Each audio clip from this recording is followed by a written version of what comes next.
स्वागत है आपका हमारे यूट्यूब चैनल आवाज़ साहित्य में। आज हम आपको सुनाएंगे मुंशी प्रेमचंद द्वारा लिखित कर्मभूमि खंड 1 भाग 2।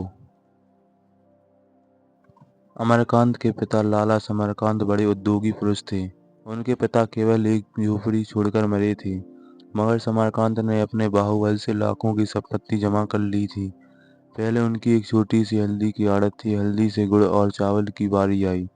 3 वर्ष तक लगातार उन्होंने व्यापार का क्षेत्र बढ़ता ही गया। अब आड़तें बंद कर दी, केवल लेन देन करते थे। जिसे कोई महाजन रुपये न देता था, उसे वह बेदखड़के दे देते थे और वसूल भी कर लेते थे। उन्हें आश्चर्य होता था कि किसी के रुपये मारे कैसे जाते हैं। ऐसा मेहनती आदमी भी काम होगा। घड़ी रात रहे गंगा स्नान करने चले जाते थे और सूर्योदय से पहले विश्वनाथ जी के दर्शन करके दुकान पर आ जाते थे। वहाँ मुनीम को जरूरी काम समझाकर तगाड़े पर निकल जाते और तीसरे पहर लौटते, भोजन करते, फिर दुकान आ जाते और फिर आधी रात तक डटे रहते थे। भोजन तो एक ही बार करते थे, पर खूब डरकर 200-250 मुकद्दर के हाथ अभी तक फेरते थे। समरकांत की माता का बचपन में ही देहांत हो गया। समरकांत ने मित्रों के कहने सुनने से दूसरा विवाह कर लिया था। उस 7 साल के बालक ने नई माँ का बड़े प्रेम से स्वागत किया, लेकिन उसे जल्द मालूम हो गया कि उसकी नई माता उसकी जिद और शरारतों को उस क्षमा दृष्टि से नहीं देखती जैसे उसकी माँ देखती थी।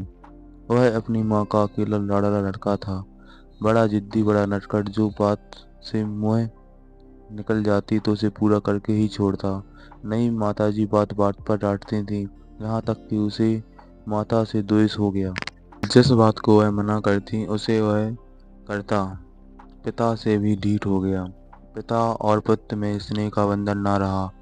लाला जी काम करते, बेटे को उससे अरुचि होती। वह मलाई के प्रेमी थे, बेटे को मलाई में अरुचि थी। वह पूजा पाठ बहुत करते थे, लड़का से ढोंग समझता था। वह परले सिल के लोभी थे, लड़का पैसों को ठीकरा समझता था। कभी कभी बुराई से भलाई पैदा हो जाती है। पुत्र समान रीति से पिता का अनुगामी था।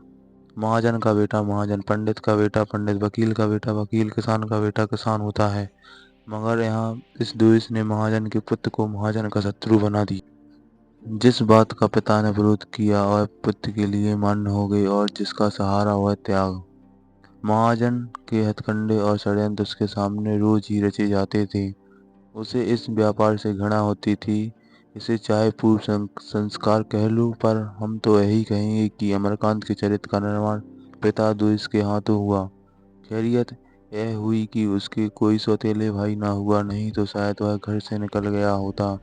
समरकांत अपनी संपत्ति को पुत्र से ज्यादा मूल्यवान समझते थे। पुत्र के लिए तो संपत्ति की कोई जरूरत ना थी, पर संपत्ति के लिए पुत्र की जरूरत थी। बेमाता की तो इच्छा यही थी कि उसे वनवास देकर अपनी चहेती नैना के लिए रास्ता साफ कर दें, पर समरकांत इस विषय में निश्चल रहे। मजा यह था कि नैना स्वयं भाई से प्रेम करती थी, और अमरकांत के हृदय में अगर घर वालों के लिए यही कोमल स्थान था तो वह नैना के लिए था। नैना की सूरत भाई से इतनी मिलती जुलती थी जैसे सगी बहन हो। इस अनुरूपता ने उसे अमरकांत के और भी समीप कर दिया था। माता पिता के दुर्भाव को वह बड़े स्नेह से और नशे में भुला दिया करता था। घर में कोई बालक न था, और नैना के लिए किसी साथी का होना अनिवार्य था। माता चाहती थी नैना भाई से दूर रहे। वह अमरकांत को इस योग्य न समझती थी कि वह उनकी बेटी के साथ खेले। नैना की बाल प्रकृति इस कूटनीति के आगे झुकाई न झुकी। भाई बहन में यह स्नेह यहाँ तक बढ़ गया कि अनंत में बेमातृत्व ने मातृत्व को परास्त कर दिया। बेमाता ने नैना को भी आंखों से गिरा दिया और पुत्र की कामना लिए संसार में विदा हो गई। अब नैना घर में अकेली रह गई। समरकांत बाल विवाह की बुराइयां समझते थे, अपना विवाह भी ना कर सके। व्रत विवाह की बुराइयों भी समझते थे। अमरकांत का विवाह करना जरूरी हो गया। अब इस प्रस्ताव का विरोध कौन करता। अमरकांत की अवस्था 19 साल से कम न थी, पर देह और बुद्धि को देखते हुए अभी किशोरावस्था में ही था। देह का दरबार बुद्धि का मंद, पौधे में कभी मुक्त प्रकाश न मिला कैसे बढ़ता, कैसे फैलता। बढ़ने और फैलने के लिए दिन को संगति और संयम से निकल गए। 10 साल पढ़ते हो गए और अभी ज्यों-त्यों 8वें में पहुंचा था, किंतु विवाह के लिए बातें नहीं देखी जाती। देखा जाता है धन, विशेषकर उस बिरादरी में जिसका उद्यमी व्यवसाय हो। लखनऊ के एक धनी परिवार से बातचीत चल पड़ी। अमरकांत तो लार टपक पड़ी थी।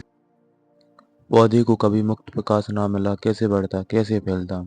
बढ़ने और फैलने के लिए दिन कुसंगति और असंयम से निकल गए। 10 साल पढ़ते हो गए थे और अभी ज्यों-त्यों 8वें में पहुंचा था, किंतु विवाह के लिए यह बातें नहीं देखी जाती। देखा जाता है धन, विशेषकर उस बिरादरी में जिसका उद्यम ही व्यवसाय हो। लखनऊ के एक धनी परिवार में बातचीत चल पड़ी। समरकांत की तो लार टपक पड़ी। कन्या के घर में विधवा माता के सिवा निकट का कोई संबंधी न था और धन की कहीं खाए नहीं। ऐसी कन्या बड़ी भाग्य से मिलती है। उसकी माता ने बेटे की साथ बेटी से पूरी की थी। त्याग की जगह भोग, शील की जगह तेज, कोमल की जगह तीव्र का संस्कार किया था। सिकुड़ने और सिमटने का उसे अभ्यास था।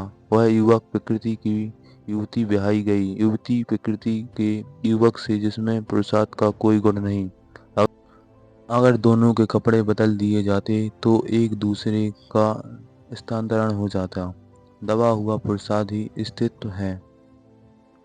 विवाह हुए 2 साल हो चुके थे, पर दोनों में कोई सामंजस्य न था। दोनों अपने अपने मार्गों पर चल जाते थे। दोनों के विचार अलग, व्यवहार अलग, संसार अलग, जैसे दो भिन्न जलवायु के जंतु एक पिंजरे में बंद कर दिए हों। हाँ, तभी अमरकांत के जीवन में संयम और प्रयास की लगन पैदा हो गई। उसकी प्रकृति में जहरीलापन, निर्जीवता और संकोच था। वह कोमलता के रूप में बदलता जाता था।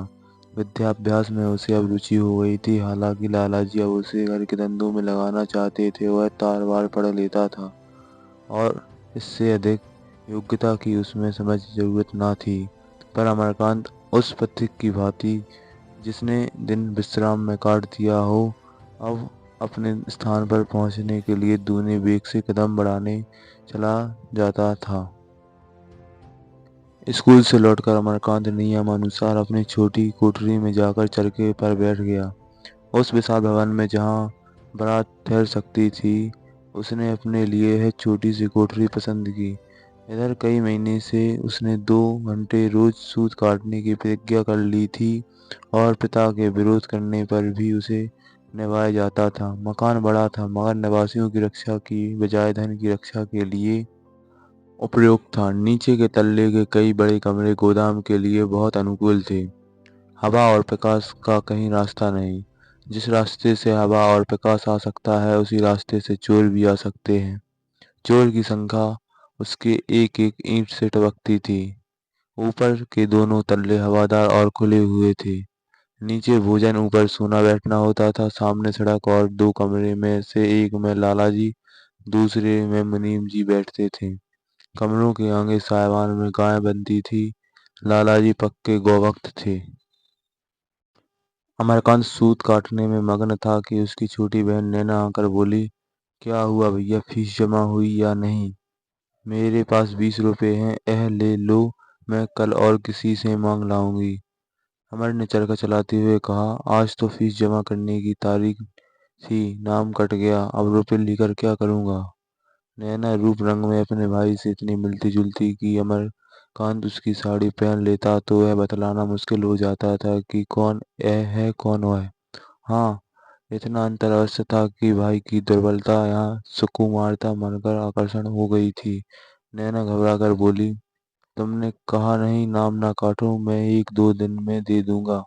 अमरकांत ने उसकी घबराहट का आनंद उठाते हुए कहा, कहने को तो मैं सब कुछ कहा, लेकिन सुनता कौन था। नैना ने रोष के भाव से कहा, मैं तो तुम्हें अपने कड़े दे रही थी, क्यों नहीं लिए? अमरकांत ने हंसकर पूछा, और जो दादा पूछते तो क्या होता, दादा से बतलाते ही क्यों?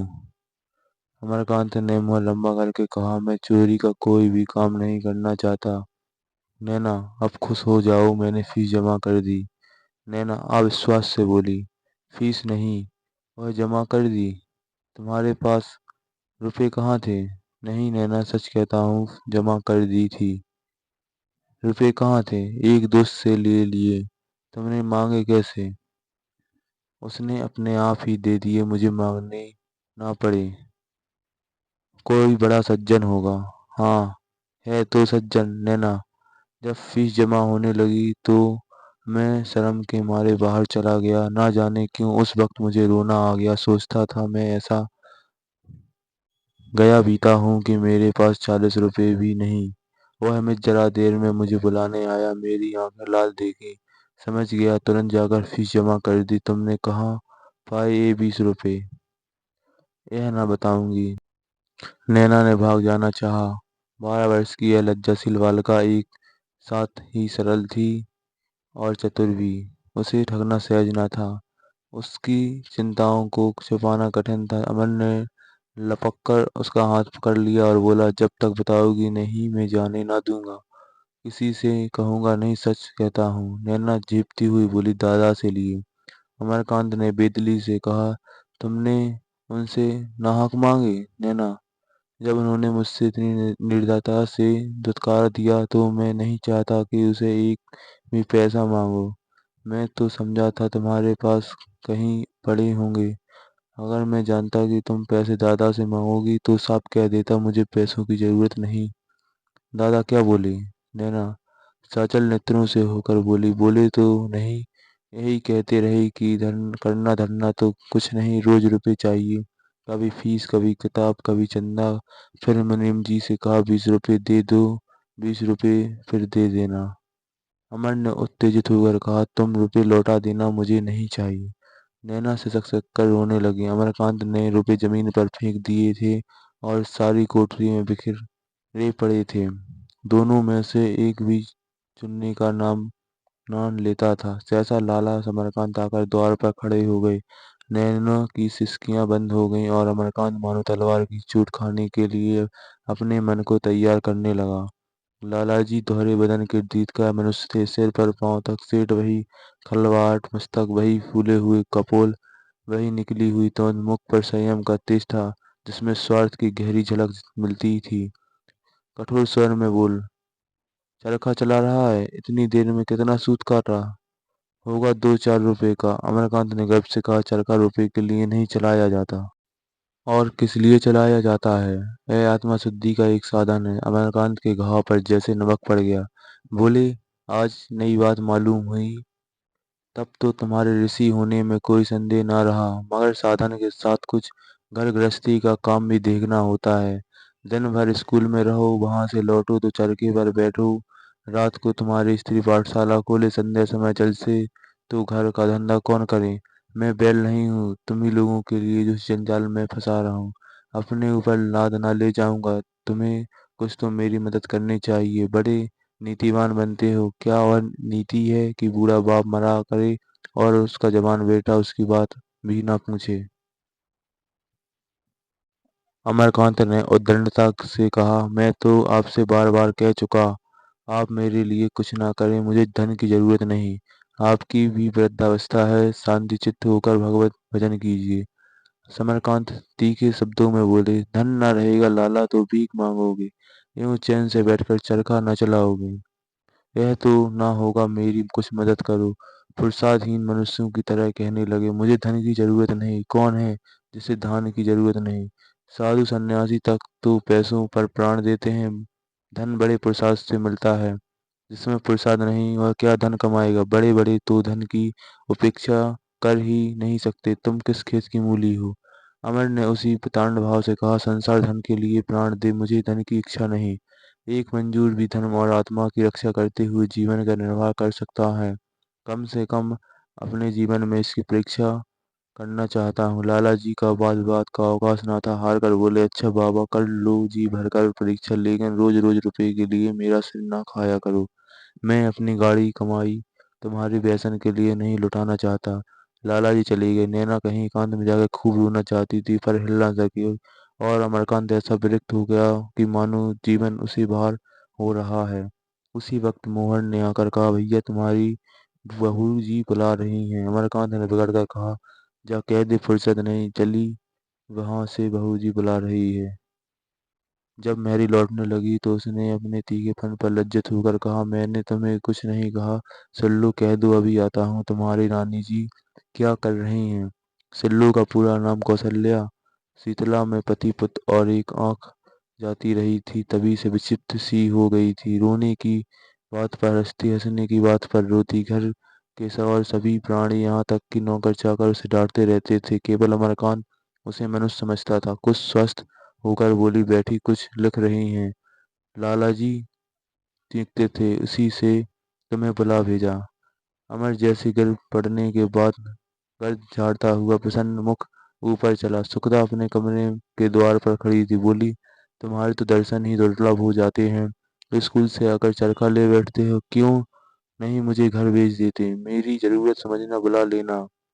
अब की आए मुझे 6 महीने हुए, मियाद पूरी हो गई, अब तो रिहाई हो जानी चाहिए। यह कहते हुए उसने एक तस्करी में कुछ नमकीन और कुछ मिठाई लाकर मेज पर रख दी और अमर का हाथ पकड़कर कमरे में ले जाकर कुर्सी पर बैठ दिया। यह कमरा और सब कमरों में बड़ा हवादार और सुसज्जित था। दरी का फर्श था, उस पर करीने से कई गद्देदार और सादी कुर्सियां लगी हुई थीं। बीच में एक छोटी सी नक्शादीदार गोल मेज थी। शीशे की अलमारियां से साजिल पुस्तक सजी हुई थी। आलू की तरह तरह के खिलौने रखे हुए थे। एक कोने के मेज पर हारमोनियम रखा हुआ था। दीवार पर धुरंधर रवि शर्मा और कई चित्रकारों की तस्वीरें शोभा दे रही थीं। दो तीन पुराने चित्र भी थे। कमरे की सजावट से सुरुचि और संपन्नता का आभास होता था। अमरकांत का सुखदा से विवाह हुआ 2 साल हो चुके थे। सुखदा 2 बार तो 1 महीने रहकर चली गई थी। अब की आय से 6 महीने हो गए थे, मगर उसका स्नेह अभी तक ऊपर ही ऊपर था। गहराइयों में दोनों एक दूसरे से अलग अलग थे। सुखदा ने कभी अभाव न जाना था, जीवन की कठिनाइयां न सही थी। वह जाने माने मार्ग को छोड़कर अनजाने रास्ते पर पांव रखने से डरती थी। भोग और विलास को वह जीवन की सबसे मूल्यवान वस्तु समझती थी और उसे हृदय से लगाए रहना चाहती थी। अमरकांत को वह घर के कामकाज और सीखने का प्रयास करती रहती थी। कभी समझाती थी, कभी रूठती थी, कभी बिगड़ती थी। सास के न रहने से वह एक प्रकार की घर की स्वामिनी हो गई थी। बाहर के स्वामी लाला समरकांत थे, पर भीतर का संचालन सुखदा ही के हाथों में था। किंतु अमरकांत उसकी बातों को हंसी में टाल देता, उस पर अपना प्रभाव डालने को कभी चेष्टा न करता।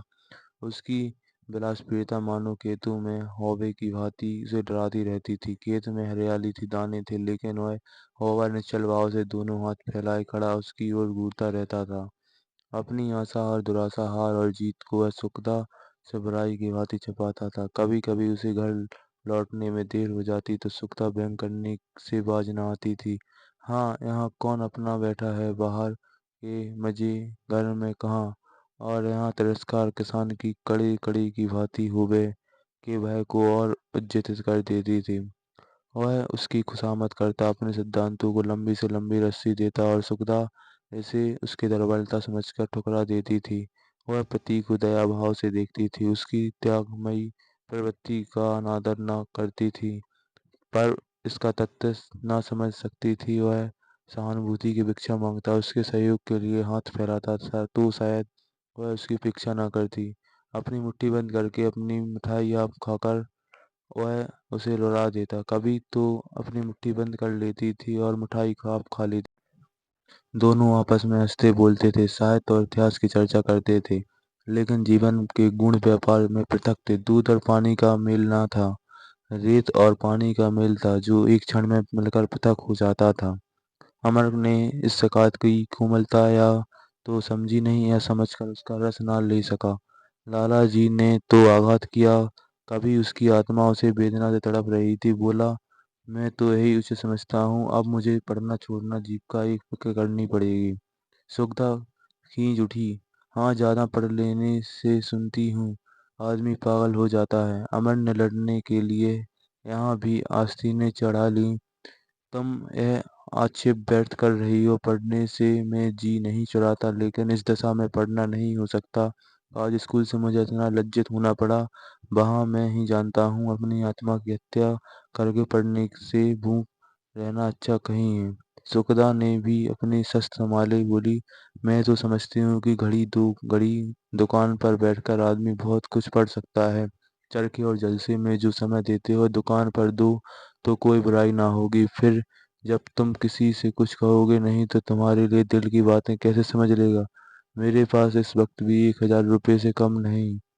वह मेरे रुपए हैं, मैं उन्हें उड़ा सकती हूँ। तुमने मुझसे चर्चा तक ना की। मैं बुरी सही तुम्हारी दुश्मन नहीं। आज लाला जी की बातें सुनकर मेरा रक्त खौल रहा था। 40 रुपए के लिए इतना हंगामा? तुम्हें जितनी जरूरत हो मुझसे लो।